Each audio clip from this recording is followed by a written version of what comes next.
Welcome and thank you for joining the 2020 Teacher Leader Summit virtual series. My name is Christina and I will be your session host and moderator. We ask that participants keep microphones and videos off for the remainder of the session. You are attending session L083, ELA Guidebooks, Distance Learning in a Low-Tech Environment, grades 9 through 12. Allow me to introduce our presenters today, Holly Jesse and Emily Kaiser. Hi everyone, my name is Holly Jesse and I work for the Louisiana Department of Education on the ELA content team. I just wanted to welcome you to today's session and I'm going to kick it off to our high school guru on the ELA team, Miss Emily Kaiser. Thanks, Holly. Just to introduce myself, I'm Emily Kaiser. I'm on the ELA content team. I have been working mainly with the high school units for the last couple of years. And I am excited today to talk to you about converting high school units to a distance learning environment, specifically a low-tech distance learning environment. So we're going to go ahead and get started.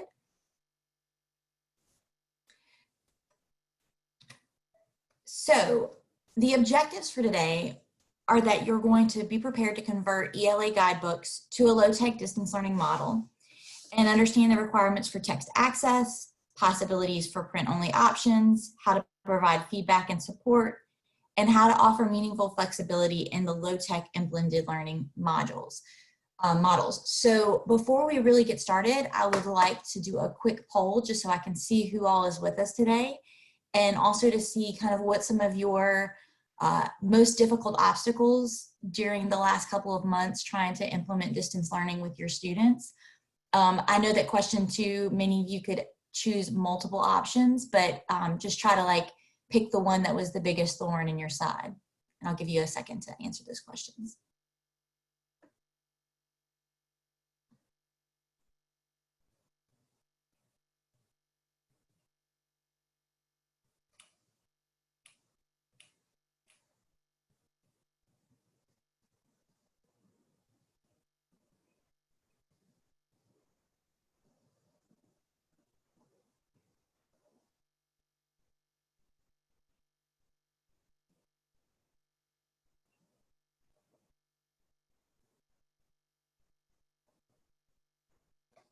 Okay, about 1 more minute to get your polls in.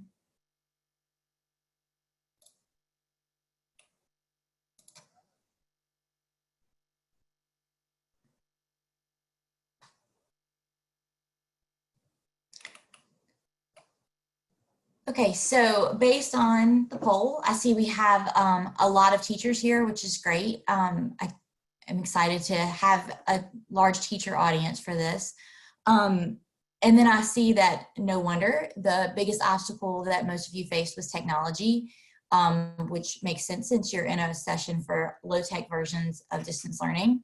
So hopefully, you can leave here today with some steps toward preparing for possible distance learning in the fall. I know none of us really like to think about that, but I think being prepared is probably the best way to ease some of our anxiety about the coming school year. So as teachers, mainly teachers and school leaders, I'm sure that over the last couple months, you've been asked to tackle some really interesting challenges. And I know just from talking to a lot of your district supervisors and some of you just personally that you have pulled off some superhuman tasks. Some of the things I've heard from districts just blow me away. Although I'm not surprised because you never underestimate the ingenuity of teachers in schools. I, and as well as the rest of my team and Holly, can attest to this. We were asked to figure out solutions for problems that I didn't even know existed. But the biggest one that we were asked to figure out was how to teach ELA without texts.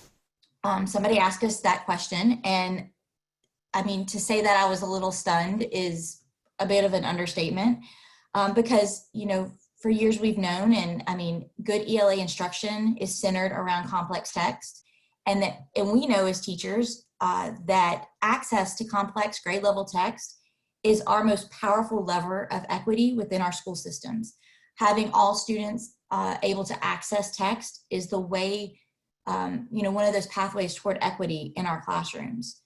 So I know solving for text access issues was one of the most pressing issues next to the technology piece as schools switched to distance learning. Many districts only had class sets of texts, class sets of unit readers, and that left many schools scrambling for how to get text in the hands of students so they could actually continue with ELA instruction. So we realized very quickly that as a department and as an ELA content team, one of the main priorities was to solve some of the issues around text access. So that's where we're going to start today. Both the high-tech and low-tech distance learning options require the same access for implementation, text access for implementation of distance learning. I don't know a way to teach ELA without students having copies of text. You know, when that question was asked, I didn't have a solution. I figured it was our duty to try to solve the problem of getting the text to the students rather than figuring out a way to teach ELA without texts. American Reading Company and Xanadu have contracts with the state to provide access to trade books and unit readers for ELA guidebooks. So those are the two companies I'll be talking about today as we kind of go through some of your options for text access. So when you go to American Reading Company's purchasing portal, you'll see this notification that pops up. It's new to the portal. And we have added this to the portal in order to flag for districts which texts were kind of a must buy or necessary to implement distance learning, whether you're doing distance learning in a low-tech environment or a high-tech environment. If you see, you can see that we have these little orange houses and these blue readers. When you look on American Reading Company's portal and you see the orange house, that means that that text is something that students should each have an individual copy of in order to really go through the guidebook unit the way they should, the way that we have intended for them to do, and in a way that is meaningful for the unit. So you might also see these little blue readers if you are looking in grades 3 through 8. These blue readers signal independent read text that LDOE recommends buying for each student. You will not see these at the high school level right now. We do have plans to add an independent reading component to our guidebook units, but those are not quite ready yet. So when you look at high school units, you'll see these orange houses, and that should signal for you that that is a text that each of your students should have individually in order to do distance learning. Again, whether you're doing a low-tech model or a high-tech model. While school systems need to purchase all unit text, in order to convert these units to distance learning, you'll need to secure independent copies of the text marked with an orange flag. I'm sorry, an orange house. This is a much more straightforward solution for high school. With our 3rd, 4th, 5th grade units, there are a lot of read alouds and books like that. They have a lot more books in their unit and fewer text in the unit readers. So while this is a bigger problem in the lower grades, we still wanted to flag for you the text that all students should have copies of in order to successfully implement distance learning. This is probably a piece of the independent, well, I'm not sure how many of you handle the ordering for your school district. If you're a teacher, you might not do that, but just to have a background of what this looks like. This is the Hamlet unit. This is the 2020 version of the Hamlet unit. Notice that Hamlet itself has an orange house. Now, Hamlet is a text that is in the public domain. So that means that the copyright laws allow you to print that and hand it out to students, whereas a lot of books, as I'm sure many of y'all have found out, do not fall in the public domain and are not allowed to print out and hand out copies to students. However, it is probably a lot cheaper to order the book than to try to print copies of the text for that many students. So if you were going on here, you would notice that all your students would require a copy of Hamlet and a copy of Rosencrantz and Guildenstern Are Dead in order to implement this unit in a distance learning environment. Now, if you were teaching this in your class with no distance learning issue, you would only need 5 copies per class of Rosencrantz and Guildenstern Are Dead because students are reading it in class in small groups. However, in-class and small groups doesn't exist in distance learning world. So that's why we have flagged this as a text that you would have to purchase for each individual student. And the way that you would do this, and again, if you are a teacher, you most likely are not in charge of this, but I think it's important for you guys to understand how this works so you can communicate with your district leaders on what needs to happen and what you need to purchase for your distance learning materials. If I am a school that has taught Hamlet for many years and I have 150 copies of, I have 300 copies of Hamlet and I have 300 12th graders, then I'm in good shape. I don't need to buy any more Hamlet books because all of my students can go home with a copy of Hamlet and be able to do distance learning at home. However, if I'm a school that has only done Rosencrantz and Guildenstern are Dead as a small group read, I might need to purchase more copies of that in order to send a copy of that text home with all of my students. And this would be done in the a la carte section of the ARC portal. Along with the anchor text for units, the supplemental text, the text that build knowledge and build understanding of theme throughout each unit are located in the unit readers. Those of you who have been doing guidebooks for many years know that it is impossible to teach guidebooks without the unit readers. So in a distance learning environment, students will need the anchor text, but they'll also need a copy of the unit reader because there's no way that a student would be able to do the activities in the guidebook units without having a copy of the unit reader. I like to say that the unit readers are kind of a replacement for the textbooks that we've had many, many years. When I first started teaching, we had these giant textbooks with a lot of text, and a lot of times we never even read half the text in the book. But these are texts that students will read. They will enhance their understanding of the anchor text. They will build knowledge, build understanding of theme as they move through the unit. And districts can purchase these unit readers, again, through Xanadu. So, I'm going to emphasize one more time that it is impossible to teach guidebooks without students having a copy of these texts. And I think that the last couple months have been kind of that experience is the greatest teacher moments for us, where we saw, how when we have class sets of these books for students, it just doesn't work when students have to go home and do this on their own. I mean, there's a lot of obstacles to distance learning, but not actually having the materials is probably the biggest one. So a question we have been asked a lot is, do I need to teach the units in a specific order in a distance learning environment? This question is a bit different for high school than it is for our 3rd through 8th grade units. Luckily, all of the text, the anchor text and the unit readers for the high school units have a 6 to 8 week turnaround. For some of our lower grade levels, the turnaround is 12 to 15 weeks. So obviously you wouldn't be able to teach a unit where the anchor text wasn't going to be available for 15 weeks. For high school, it is not a problem to get these texts delivered within the time limit needed to implement an August instruction. So that's not as big of a problem for high school.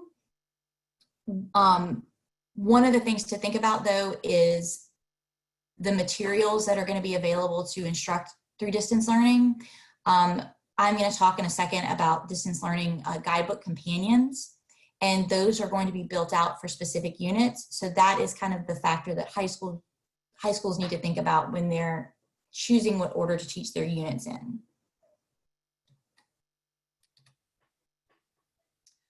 The other piece that students need access to are the unit materials. These are the handouts for the units. Whether you are doing a high-tech version of distance learning or a low-tech version of distance learning, students are still going to need the handouts that go with the unit. For the new 9-12 units, they could be either ordered through Xanadu, or they can also be printed off Louisiana Curriculum Hub. They can be sent as PDFs to students if you're doing a high-tech option. Or if you, again, students don't have access to technology, which is, I'm assuming most of you on this session, they can be printed and given to students as packets, along with their distance learning companion or other materials. So what I'm going to talk about now is what I referenced a couple slides ago, these distance learning companions. So we recognized as a ELA content team that we had schools who were not going to be able to push out guidebooks through Google Classroom or Canvas or something like that. We have a lot of rural districts whose students might have computer access but might not have internet access at their home, or just might be in a dead zone, because there's plenty of those in Louisiana, and not able to get service at all. So we tried to take a step back and think about how to kind of make an analog version of some of our high school units. So we developed a plan to create distance learning guidebook companions. And what these will be is if a student has a copy of the anchor text and a copy of the unit reader, these will be packets that will have basically the same questions and the same, a lot of the same writing assignments that students would do if they were going through the slides on LearnZillion or on Louisiana Curriculum Hub, but they will be in a print form. So a district could easily hand them out to their students. They will be available for download, but they will also be available through Xanadu as printed materials if a district would prefer to have an outside source print their packets. Along with these guidebook companions, we will have feedback guides, and these feedback guides go along with the companion, and they provide guidance for learning at home as well as lesson look-fors and student supports. They will also be available for download. However, with these feedback guides, since students would not be writing in these, we suggest creating some sort of digital version of this. Parents can access it on their cell phone. We had in a session yesterday somebody say that it would be good to do one of those little codes that people just scan and they can have access to it. So, these are kind of our analog options for distance learning, and I'm going to kind of talk about that a little bit. I'm going to go into more detail, show you some examples in a second, but if you have any additional questions related to text access right now, if you could chat them. I'm going to mute myself and kind of watch the chat box for a little bit. I know Holly's been fielding some of your questions, but now's the time to add some more questions into the chat box, and I'll give you a minute or two to do that.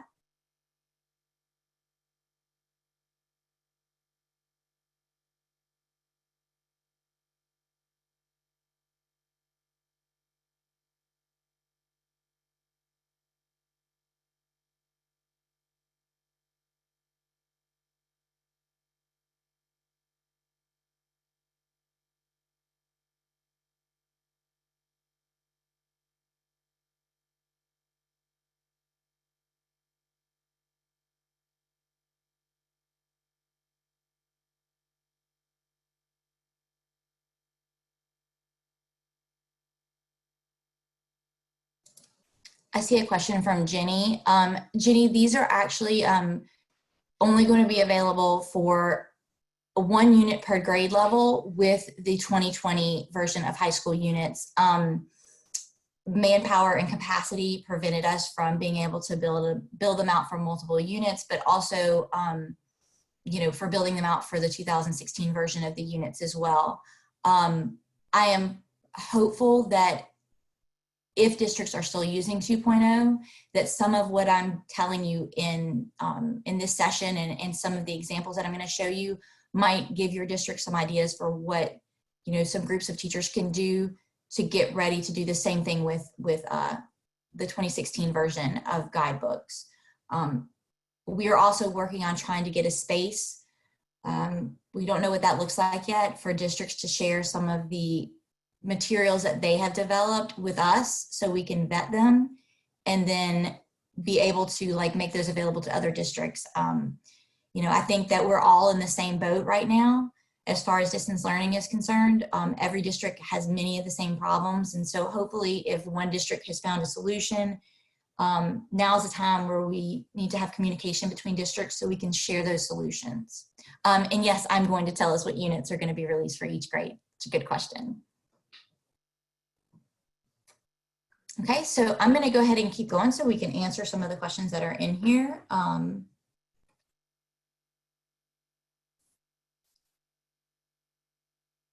So one of the priorities from the Strong Start messaging related to the CARES Act fund was that districts should prioritize high-tech distance learning.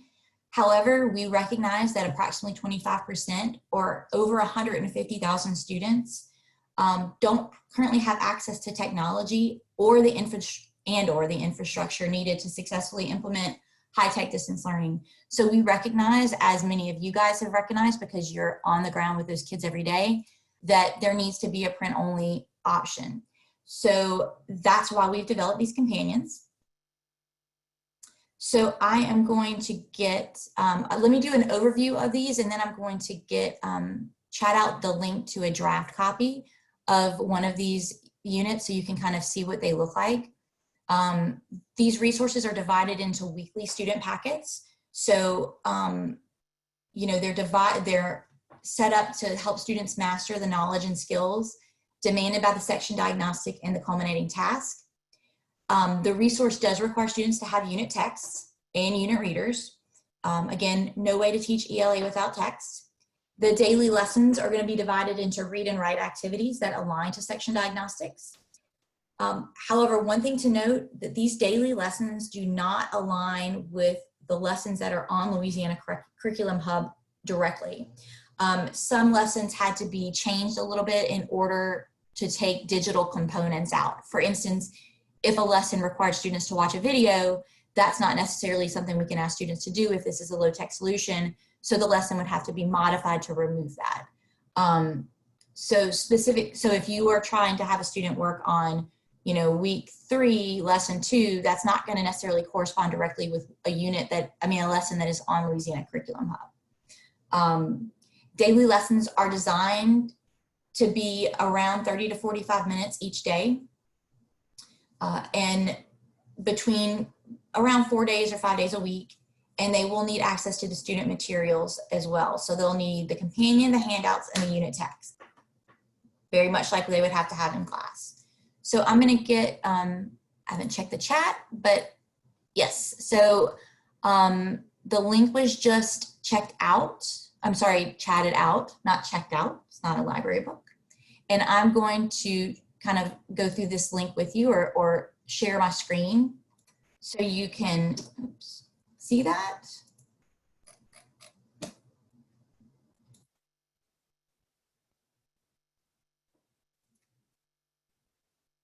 Okay, so either on my screen or with the link, if you could take a second so kind of scroll through. This is lesson 1, week 1 of the Great Gatsby Distance Learning Companion. So scroll through there, and I want you to kind of chat out something that you noticed about these distance learning companions or this example of one.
Okay, I see most of y'all have had a chance to look through there. One thing to note, I know that it does not have start at and stop at. These will most likely, this is a draft, these will most likely be added just so we know that students have read what they need to read in order to answer the questions. You know, while I love that a lot of you wanted to be able to kind of direct how much students read it at one time, we want to also make sure that they've read enough texts to answer those questions in a way that is meaningful at that point in the activity. There is, I saw a couple of comments that students were going to be able to still get the important pieces of the unit, even though some pieces had to be removed from the lesson due to digital access. That is our intention, that we don't, you know, take this and take all of the knowledge and the information that students are gathering and take it out of the unit. We want us to leave it in there and allow students time to allow students, you know, to have this similar experience to what they would have if they were doing this in class. Some of you like the flow, that's awesome. Yes, and I see, Karen, you mentioned something about discussion. I mean, we all, I think you guys probably know better than anyone that one of the saddest parts about distance learning is that lack of classroom discussion. And we know that students get so much out of being able to speak about a text and hear other people speak about the text. There is no great solution for that if you don't have the ability to Zoom with your students. And even if you have the ability to Zoom with your students, we know that's not 100%. But that is, you know, we try to embed those pieces to where students were still able to kind of work through their thoughts on these packets. So I'm going to go back to the unit and hopefully answer y'all's questions about what units we're going to be able to build these out for.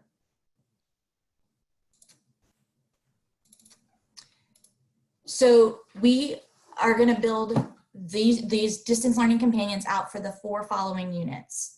So 9th grade Joy Luck Club, 10th grade Things Fall Apart, 11th grade Great Gatsby, 12th grade Hamlet. And these will all be released in July. So hopefully that would give you, you know, some time to be able to download these and see the materials. I would also say that if you are planning to, you know, use these distance learning companions, one of the things you could do before July would be to get onto Louisiana Curriculum Hub and really start unpacking these units, because the section diagnostics, other than the ones that ask students to discuss, will be the same. And so it would be a really good use of your time to unpack those units that distance learning companions are going to be built out for, because that allows, you know, you to understand what the unit is about. And when you see the distance learning companion, it hopefully will make more sense to you. One thing we have been asked is, you know, why did we pick these units for distance learning companion build out? A couple reasons for that.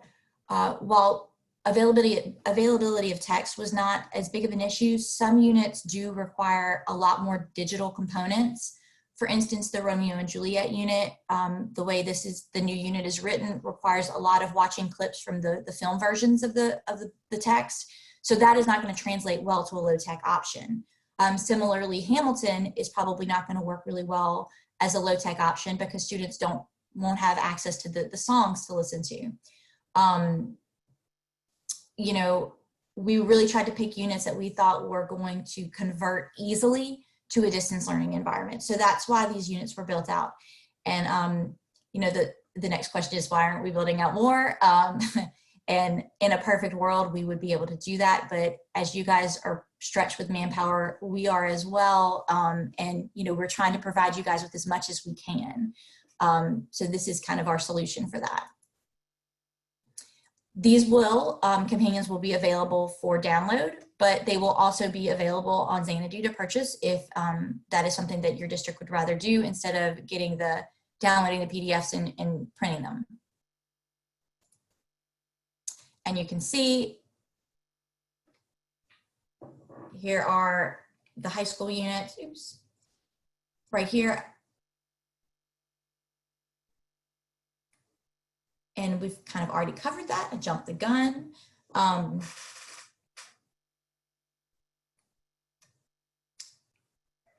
I do want to, let's see if it's been chatted out yet. I think if we could go ahead and, well, let me answer any questions right now about our print-only solution before I talk about the feedback guide. So I know that Holly, again, has been answering questions, but I'll give you a second to think and see if you have any other questions, and I'll mute while you.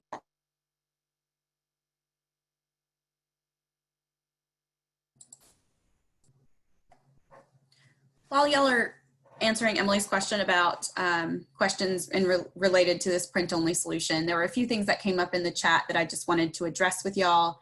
There was a 3-8 session delivered yesterday, L082, I believe. So if you are interested in this information for grades 3 through 8, you can access that through the teacher leader library, I believe is where the recording will live. As far as discussions, something that came up on the 3-8 conversation yesterday is that in a low tech environment, one way we could like support still creating that type of culture is through a free conference line with a small group of students calling in to that conference line and engaging in discussion that way. It's not a perfect solution, but it's one that we're all being called to think outside the box. And that's one way that we can address that.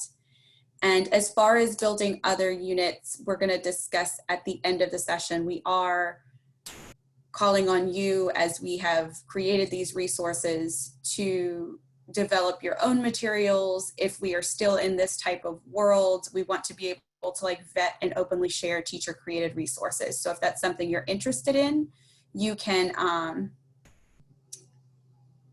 if that's something you're interested in, if you could email us at ELA Guidebooks and just be like, hey, I would love to be a part of creating these resources.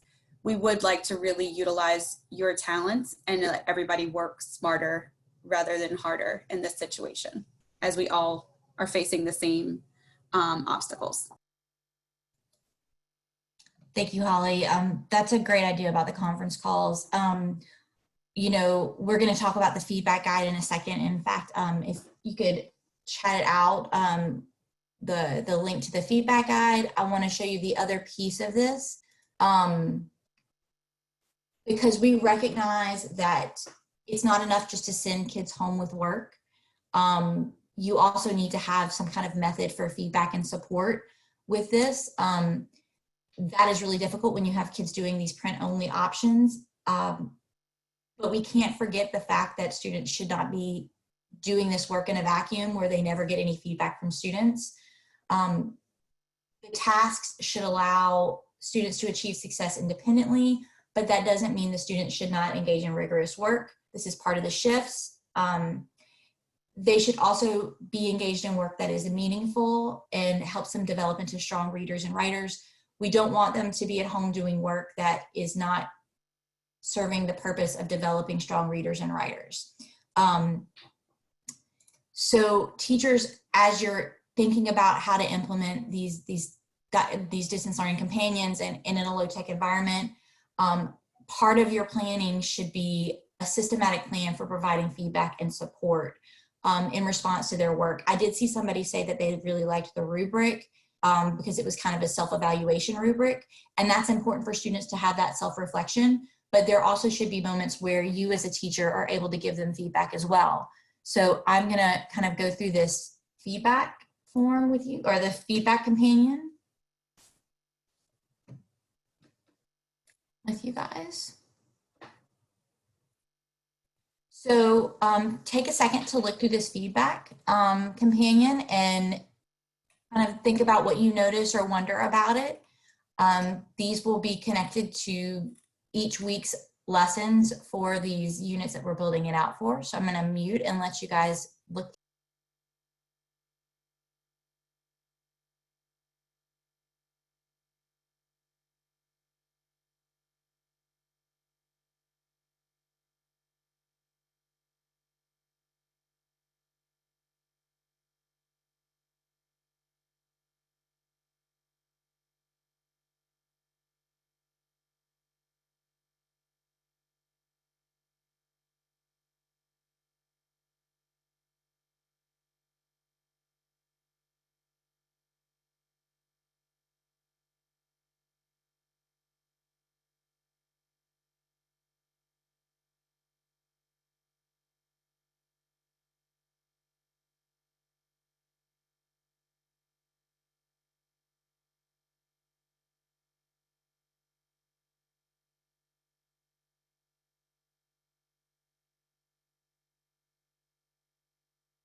Karen, I love what you just said, that Karen just said that the key is to not lose sight of the learning goals while juggling the methods of delivery. The method of delivery is kind of our obstacles, but you know, there's got to be some North Star in this process, and you know, those are your learning goals. Just to kind of walk you through the setup, the first part of this is kind of unit specific. It tells you what text access you need, some information on feedback, a little overview of the unit, but it also allows for some information about possible supports, including supports for language, support for background knowledge, support for reading, includes an audio version of The Great Gatsby. Again, might be a little bit of a problem if you have students who don't have access to technology, but we did want to include something there. Also might be very helpful for your students who are English learners or who have other, you know, struggles with understanding written text, some support for organization.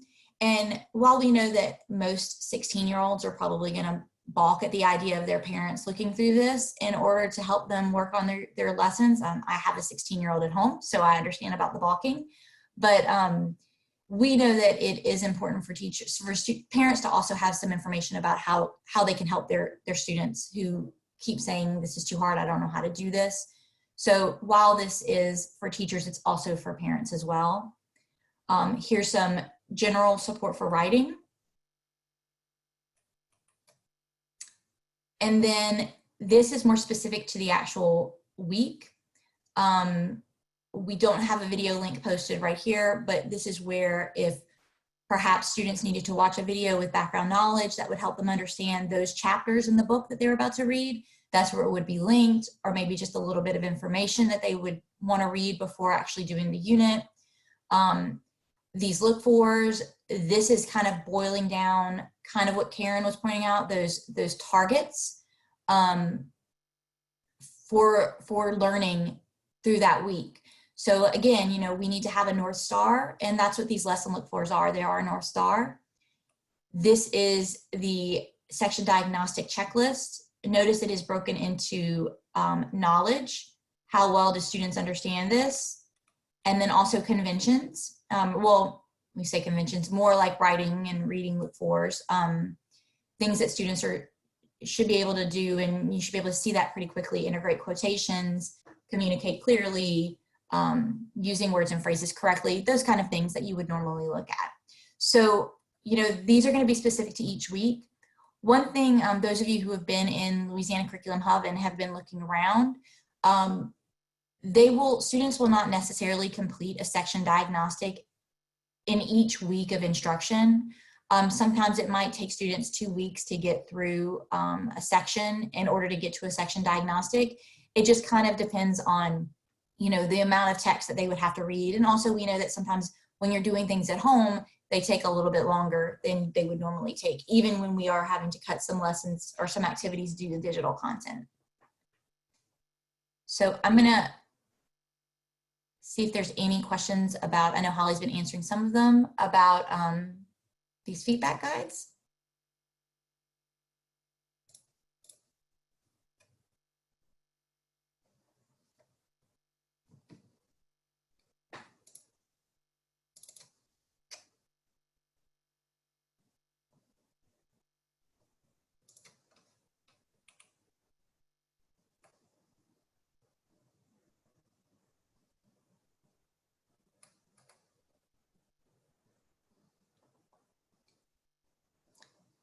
And Tanya, I like what you said about helping teachers feel a little less overwhelmed. I know that there's not, you know, we can't fix all the problems for educators and the things that they're facing right now, but you know, our goal as an ELA team is to try to make this difficult time a little less difficult. Not every solution is perfect, but you know, if we can do something to ease a little bit of the burden, you know, we feel like it's our duty to do that. Okay, I don't see any questions in the chat box.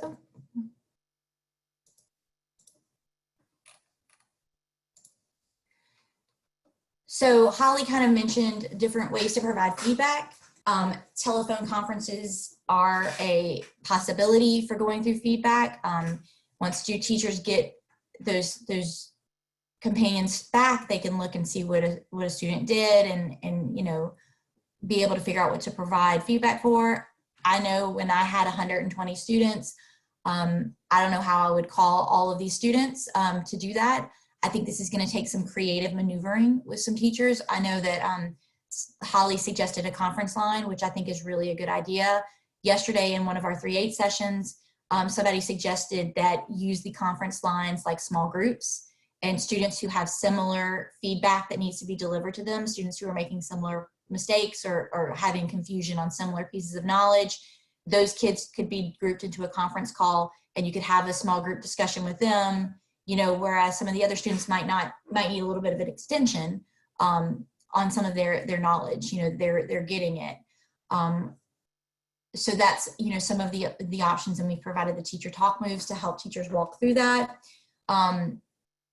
I saw some people talking about emails. I think that that's an option too. A student, maybe they don't have a computer, but they might have a cell phone with email capabilities. And that might be a place where you could email feedback back as well. I see LaRonda has a discussion boards might also be helpful, which would also be really cool. A student might be able to, again, post something from their phone to a discussion board, but might not be able to like go through a whole slide deck on their phone. So that might be, you know, again, a creative solution. Written feedback is also an option. You know, somebody told me the other day that they felt like this was the ultimate test of differentiation, was figuring out how to do distance learning. And I think that this kind of feedback is also kind of the ultimate test of differentiation, because it's not just student ability, it's also student access to technology and student access to turning things in and all of that kind of stuff. So I think some of this is going to have to be tailored to your students, just like all the things that we do. So, you know, I think that sharing ideas across schools within a district and even across districts for things that are working and things that are not working would be very helpful as far as feedback. Because again, the less feedback a student receives, the less engaged they feel in school. And engagement is already such a hard obstacle to overcome in high school anyway. So the more you can feel that somebody is reading their work, and the more that they feel like somebody is holding them accountable, hopefully that will increase successes within the classroom. You know, we have right here that feedback cycles should occur as often as possible, minimally once a week. You know, you're going from students getting some kind of feedback from you guys once a day. You know, you probably are able to talk to most of your students within a class period or every other class period. You know, but if they can get some weekly feedback, hopefully that they will be becoming stronger readers and becoming stronger writers, even in the midst of distance learning. Okay, I'm gonna ask a little bit, give you a little bit more time to ask some questions about feedback and support. Some of you are really coming up with some really cool ideas. I love that the chat box is kind of being used as a place to share ideas. I wish there was a statewide chat box that was only used for good, positive ideas.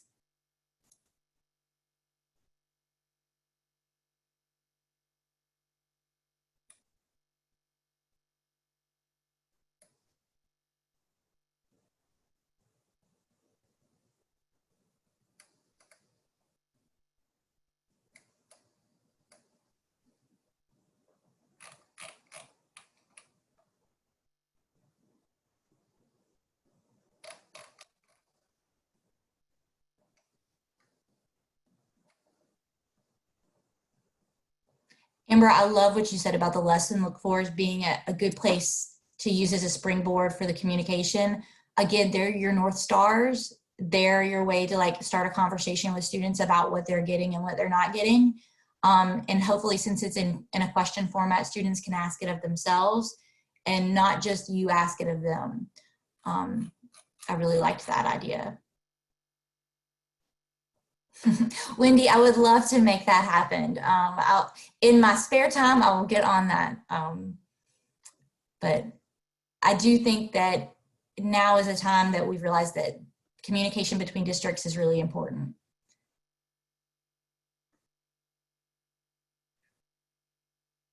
I hope everybody is taking pictures of the ideas that are coming through the chat box because they're really great. Okay, we're going to go ahead and move on. So none of us has a crystal ball right now. None of us can look into August and figure out what's going to happen and what school is going to look like. Frankly, I don't even know if we can imagine what school is going to look like. But it's important to think about all the different possibilities. Face-to-face classroom time involving traditional ELA guidebook implementation and synchronous online learning should be prioritized. What we mean is if your school is thinking about implementing a platoon type of distance learning, meaning that part of your students will be there, for, maybe one day, and then the other half of the students come the next day. When students are in class, they should be doing, if you are a guidebook school, they should be doing guidebook instruction. And then your question comes, what happens on the days that they are not in school? So if they're only going to school 50% of the time, what are they doing on those days when they're not in school? When they're in school, again, I'm going to reiterate, they should be doing traditional guidebook implementation. If you have your students in your classroom at all, I would not use these distance learning packets. Those are specifically just if students are at home 100% of the time and do not have any FaceTime with you. Because frankly, they are not as good as what you're going to be doing in your classroom with traditional guidebook implementation. And by good, I mean that they are not going to benefit students as much as what teaching guidebooks in your classroom would be doing for students. So if you have the opportunity to see your students at all, do that high quality curriculum with them. However, we recognize that there's something, you're going to have to do something with them that is meaningful and will also be in service of what you're doing in the classroom. I think one of the most, it possibly could be very detrimental if students are doing guidebook instruction and doing the Great Gatsby unit in class on Monday, and then when they're at home on Tuesday, they're doing some random short story that has nothing to do with Gatsby. We really want that work that they do at home to be meaningful and connected to guidebook instruction. To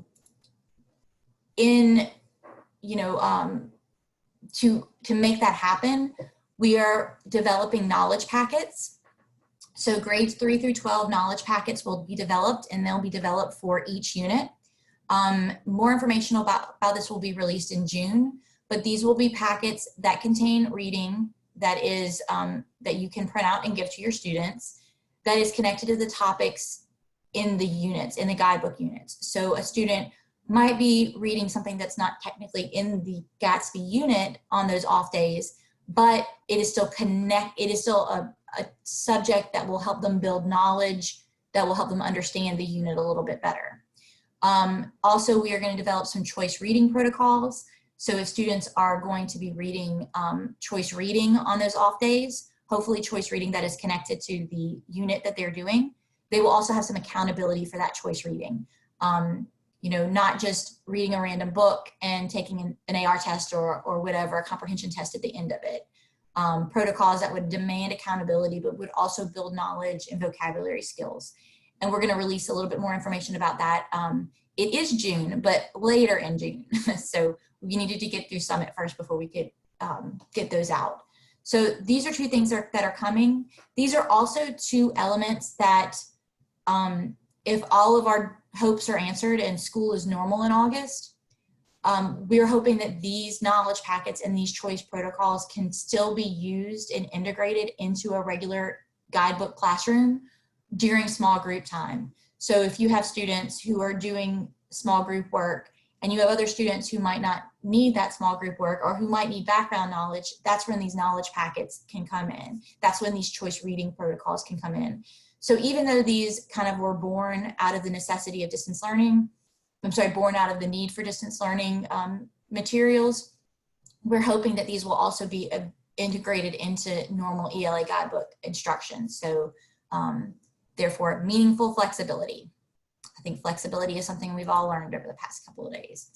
Again, this is kind of reiterating what I just said. In a traditional classroom where every student is there, These can be used during small group time. Some students may be working on additional supports, or in the high school program on optional activities, while some students are working on knowledge packet or doing choice reading. And then with platoon learning, this is something students would be doing on the days that they were not in class receiving high quality curriculum instruction.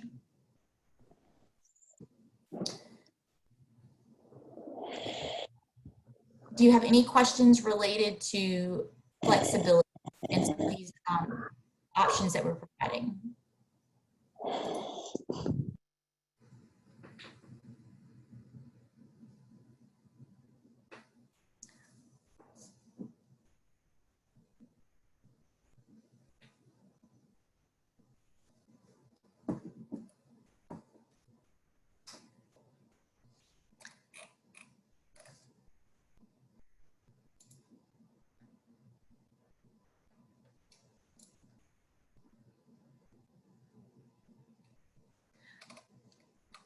I see some great questions, and one of these questions that I don't know the answer to, but I'm hoping our moderator can answer, is if there is a way to save this chat box as a file.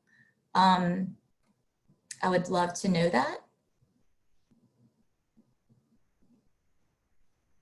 And maybe our moderator can jump in and answer that question for me.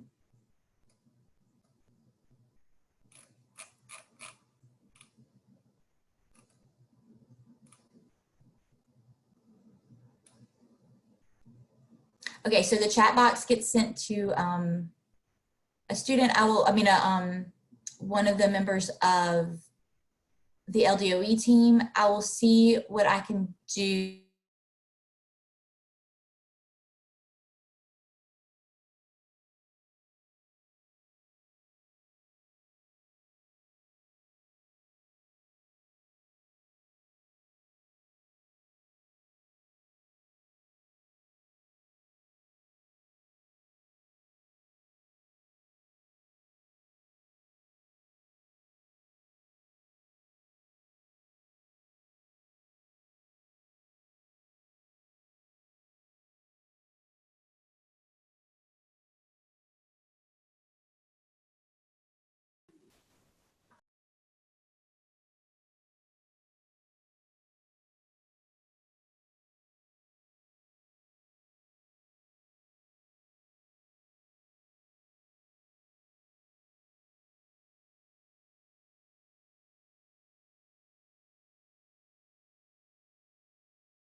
Hi, everyone. I got kicked out of the session, and I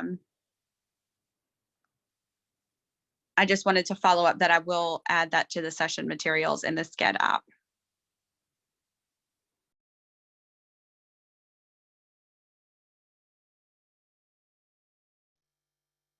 Knowledge being built in the unit, and then the activities will be related to those. And again, we're going to offer more information and some more things related to the knowledge packets in the next couple weeks. And I'm so sorry I got bumped out. I apologize. Okay, so for Strong Start, what updates are going to be made? So we've gotten a lot of questions about digital text access. No singular solution for ELA Guidebook unit text exists, but we will be releasing guidance about digital availability for some texts for school systems to explore. You know, if your school district would like to get digital versions of the guidebook texts, the anchor texts are, you know, available in lots of different formats. However, where the difficulty lies is the unit readers, which are copyrighted from many different publishers, which makes it a little difficult. Xanadu is working on that to try to come up with a solution. But it is still kind of in the works because we're talking about hundreds of different copyrights of different materials, and they all have their own set of rules. Will everyone get an email letting them know about the knowledge packets will be ready? That will be released in the Teacher Leader newsletter. So if you subscribe to that, you can get that. Oh, Holly got me. Guidebook Resource Bank. This is something we've alluded to a couple times on this call. We are searching for dedicated teachers that are veteran guidebook users. I know that nobody is a veteran to the new 912 programs, but if you are a guidebook veteran, you know, you kind of still fit the bill, to create additional resources that we can vet as a team and then openly share with Louisiana teachers. So if that is something you are interested in participating in, or you think your district has already started that work, if you can email elaguidebooks.gov, we can kind of start creating a list of those people and give you a way to communicate or to share those resources with us.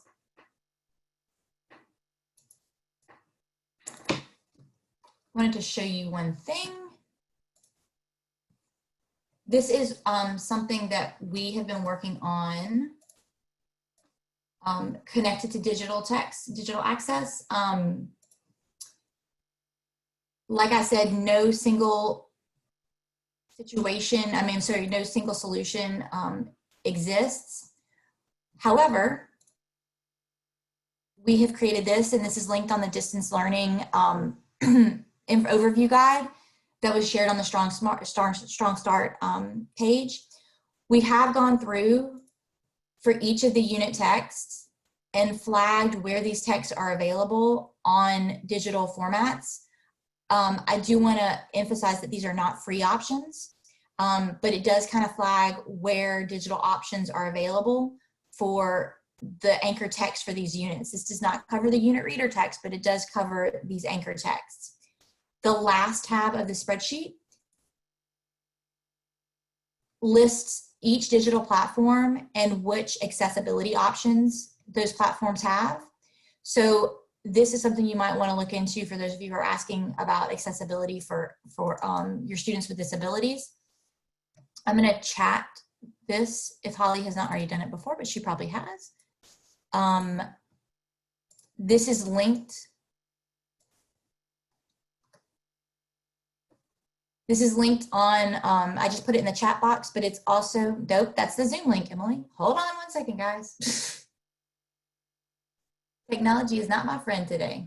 It is linked on page 2 of the Strong Start guidance that I shared. Thank you, Holly. Under digital access availability. There's the link too, the second one. So that hopefully will help you guys have some of your questions about digital access answered. Again, no one solution for digital access. I know it seems like it should be an easy solution because we go on the internet and we find everything, but unfortunately all of those texts, or I guess fortunately for the authors, have copyrights connected to them. So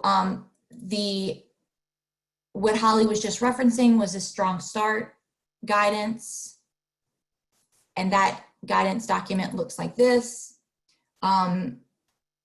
So that's where you would go to find all the information about the Strong Start guidance and about instructional material access. A lot of the stuff that I've talked about in this presentation would be there. Okay, I know we're about at time, and I always think these things are going to be shorter than they are. If you have additional questions after you kind of spend some time and let some of this marinate, please reach out to ELA Guidebooks at la.gov. If there are more questions that you have, if you think your district is working on something that would be very helpful to us, that's something that you could share and let us vet, that would be wonderful. I did see some really good ideas for ways to communicate between districts.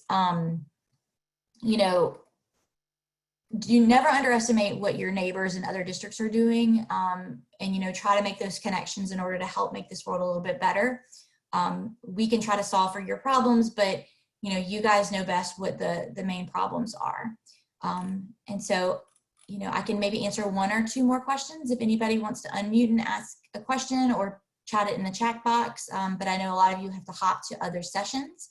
I will try to figure out a way to make the chat box or some of the ideas in the chat box available. I will work on that and hopefully maybe post something in the teacher newsletter or a teacher leader newsletter, or communicate that in another way.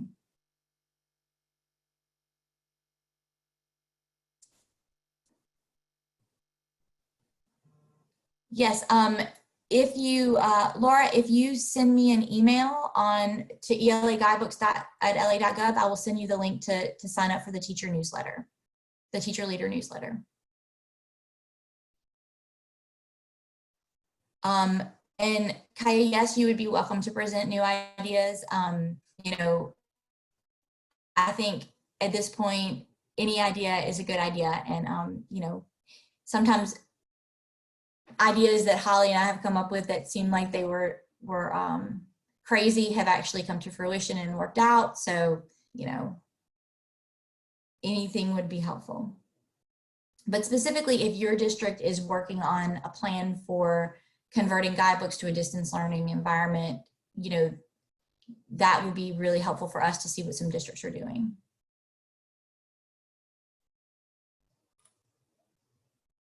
Okay, well, we're right at time. So I'm gonna go ahead and end the call, and thank you guys for sharing your Wednesday morning with me. And I really appreciate everything you guys have done in the last couple months for your students. Again, you know, the ingenuity of teachers never, ever fails to amaze me. Unsung heroes of the world. So thank you.